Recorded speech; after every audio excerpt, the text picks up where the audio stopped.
Hello friends, स्वागत है आपका फिर से हमारे चैनल ब्रिलियंस 53 में।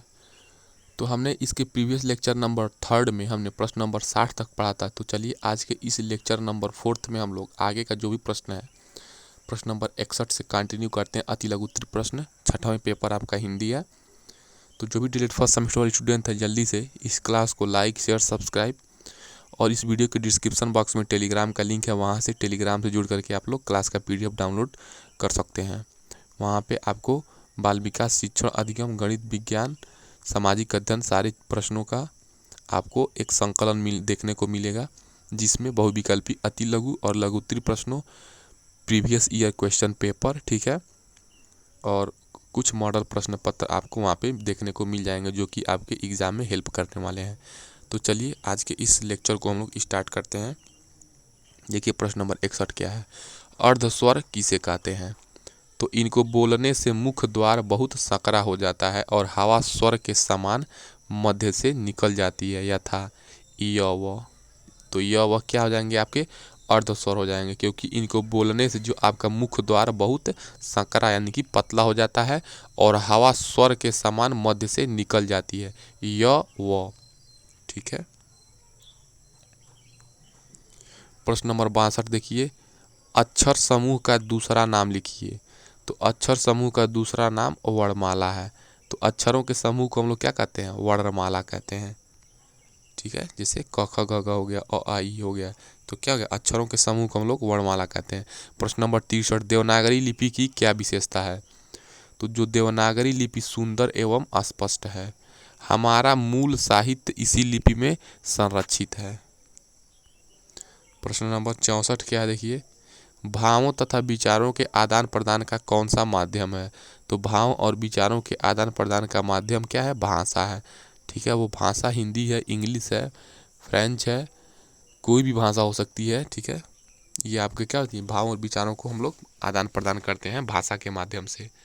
प्रश्न नंबर 65 क्या है? देखिए, मनोभावों को बोलकर प्रकट करने का कौन सा माध्यम है? तो मनोभावों को बोलकर व्यक्त करने का माध्यम मौखिक भाषा है। तो बोलकर यानी कि ओरली हम लोग बोलते हैं, तो उसे ओरली कहते हैं, मौखिक भाषा कहते हैं। प्रश्न नंबर 66, पढ़ कर के व लिख कर विचारों का आदान प्रदान किसके द्वारा किया जाता है?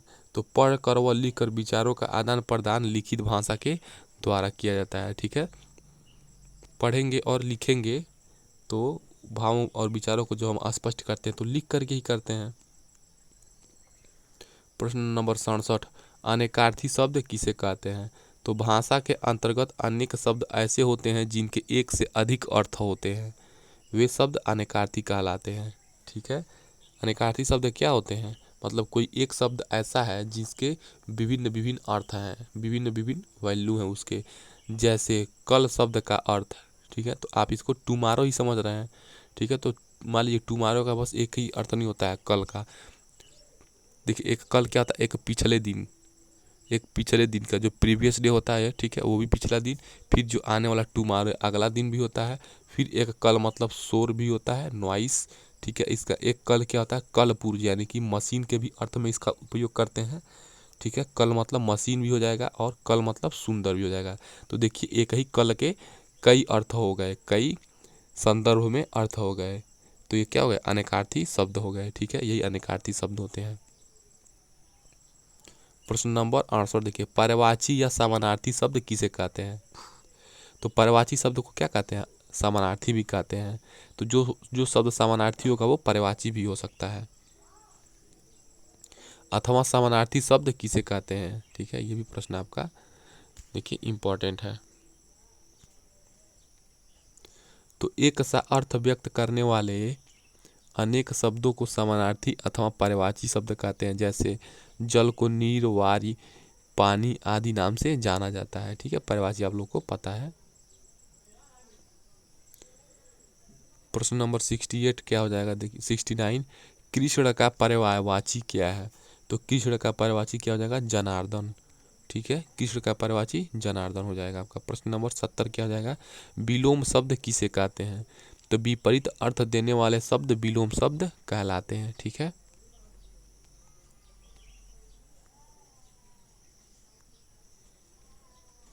प्रश्न नंबर 71 आपका क्या जाएगा, यश तथा भास्कर के पर्यायवाची बताइए।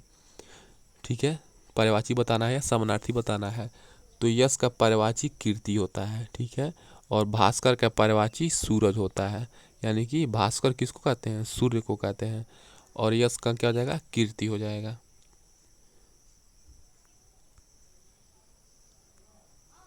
प्रश्न नंबर 72 क्या जाएगा, तुकांत शब्द क्या है। तो तुकांत शब्दों में उच्चारण की दृष्टि से समस्त शब्दों में अक्षरों तथा किसी भी प्रकार की एकरूपता होती है। यथा रुष्ट पुष्ट दुष्ट। तुकांत मतलब एक ही शब्द देखिए जो देखने में पढ़ने में एक ही जैसे लगते हैं। झोंक पोंक टोंक, ठीक है, ये क्या हो जाएंगे आपके तुकांत शब्द हो जाएंगे। अंडा पंडा संडा डंडा कंडा मंडा, ये सब क्या जाएंगे आपके तुकांत शब्द हो जाएंगे। तो ऐसी चीज़ों ऐसे जो होते होंगे तुकांत शब्द कहते हैं आप लोग। अपने और भी तुकांत शब्द आप लोग बना सकते हैं, तो और भी तुकांत शब्द आप लोग बताइए और बनाइए। ठीक है, देखिए यहाँ पे प्रश्न नंबर 73 क्या हो जाएगा, अनेक शब्दों के स्थान पर एक शब्द का प्रयोग किया है।